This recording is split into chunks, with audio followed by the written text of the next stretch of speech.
Não era o corpo que estava cansado. Era a mente. Acordava todas as manhãs com a sensação de que já estava atrasado. Mesmo quando o relógio dizia o contrário. Os pensamentos não dormiam. Apenas mudavam de forma. Quando fechava os olhos à noite, a mente continuava desperta, repassando cenas, imaginando conversas que nunca haviam acontecido, corrigindo erros que já não podiam ser corrigidos, antecipando problemas que ainda não existiam. Às vezes sentia que pensar demais era uma forma de responsabilidade, como se permanecer alerta o tempo todo fosse sinônimo de ser adulto, como se baixar a guarda fosse perigoso. Seu nome era Elias. Nada nele chamava a atenção. Vivia em uma cidade pequena, de ruas conhecidas e rotinas repetidas. Não era pobre, mas também não estava confortável. Não era infeliz, mas tampouco tranquilo. Trabalhava. Cumpria horários. Respondia mensagens. Pagava contas. Por fora, sua vida parecia organizada. Por dentro, tudo era urgência. Urgente melhorar. Urgente decidir certo. Urgente não errar. Urgente não ficar para trás.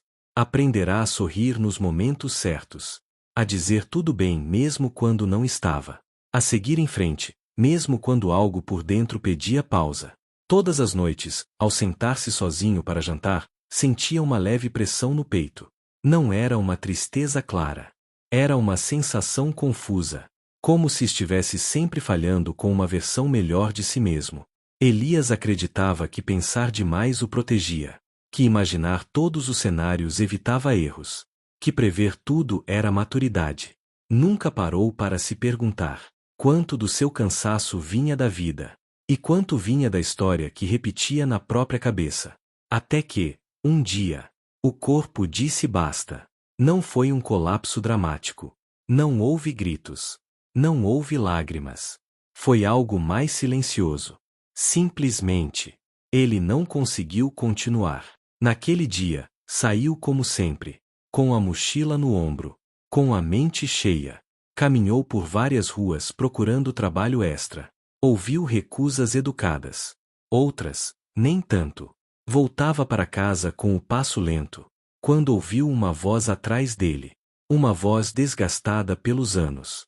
Com licença, você poderia me ajudar por um momento? Elias se virou. Um homem mais velho segurava várias bolsas de tecido. Não parecia fraco, mas também não parecia leve. Preciso chegar ao outro lado do vale, disse. Posso carregar duas, mas a terceira já não consigo. Elias sentiu algo familiar. Aquela sensação de estar sendo avaliado, não pelo homem, mas pelos próprios pensamentos. Por que aceitei? Passou pela sua mente. Não como reprovação, mas como cansaço. Continuaram avançando entre pomares e trilhas de terra. O ar cheirava a umidade recente. O sol ainda não pesava. Foi então que surgiu o primeiro pensamento. Não foi uma ideia clara. Não foi uma tentação direta. Foi apenas uma faísca. E se? Elias percebeu. E deixou passar. Não deu nome a ela. Não a alimentou. Continuou caminhando. Mas pensamentos que não são enfrentados não vão embora. Mudam de forma. Alguns minutos depois, a faísca voltou. Já não era breve. Agora vinha com palavras. Você está cansado. Faz mais do que lhe corresponde. Sempre é você quem ajuda. Elias franziu a testa. Ajustou a bolsa. Seguiu em frente. Chegaram a um pequeno rio. A água corria com força suficiente para impor respeito. O ancião parou. Não consigo atravessar com duas bolsas, disse. Se eu tentar, a água me derruba.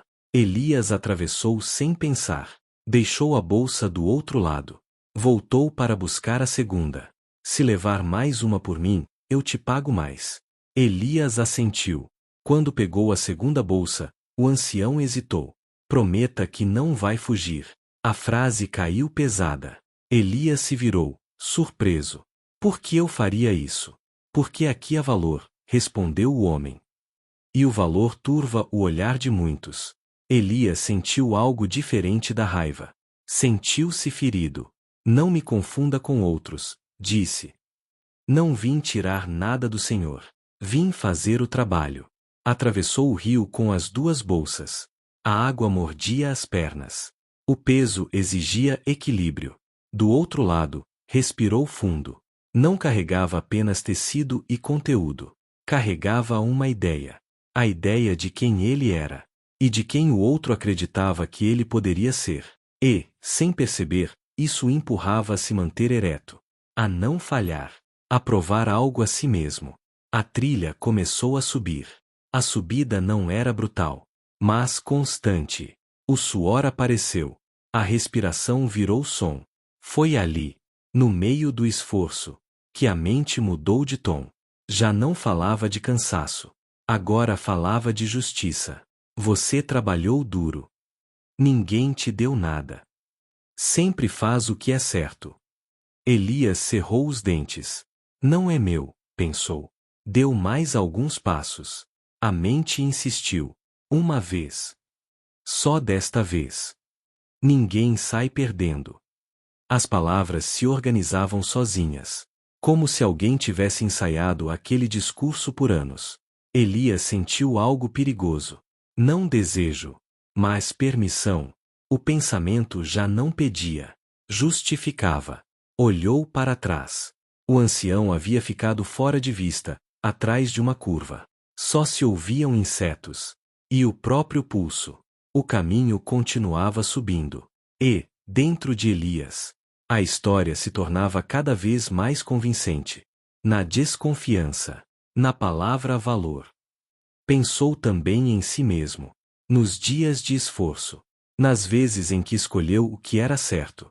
Em tudo o que havia perdido por não ceder antes. Se eu correr agora, disse em voz baixa. A frase ficou incompleta. Mas a mente a completou sozinha. Se eu correr agora, ninguém vai saber.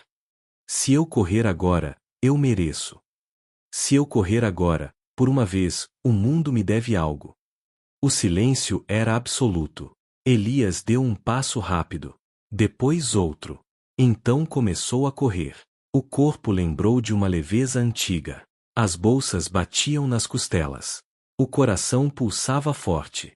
Correu ladeira abaixo. Mais rápido do que havia imaginado. Mais fácil do que temia. E nada aconteceu. Ninguém gritou. Ninguém o perseguiu. Ninguém apareceu. Chegou ao vilarejo sem ser visto. Abriu a porta de casa com o ombro. Deixou as bolsas caírem sobre a mesa.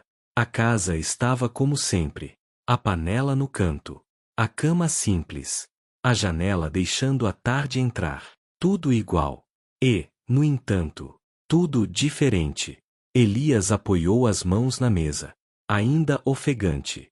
Sentiu uma risada subir pela garganta. Não era alegria. Era nervosismo. Lavou o rosto. Voltou. Colocou a mão sobre o primeiro saco. Algo não se encaixava. Não soava como metal. Não pesava como metal. Enfiou a mão. Pedras. Abriu o segundo. Mais pedras. O terceiro. O mesmo. O ar lhe fugiu do peito. Elias ficou imóvel. A mente, pela primeira vez em muito tempo, ficou em silêncio. Até que viu o papel. Dobrado. Escondido no fundo. Pegou-o com as mãos trêmulas. Abriu. E leu. Cada palavra caía mais pesada do que qualquer carga. O ancião não procurava um carregador forte. Procurava alguém íntegro. Uma frase pequena. Repetida várias vezes.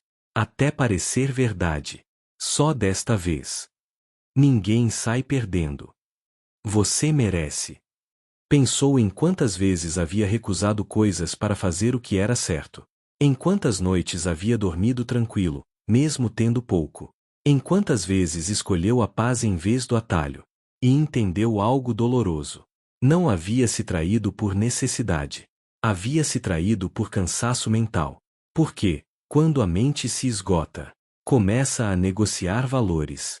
Elias dobrou a carta com cuidado. Não como quem guarda um erro, mas como quem guarda uma lição. Lá fora, o mundo seguia igual. Crianças brincando. Passos na rua. Vozes distantes. Nada havia mudado. Exceto ele. Levantou-se devagar. Empurrou os sacos para um canto.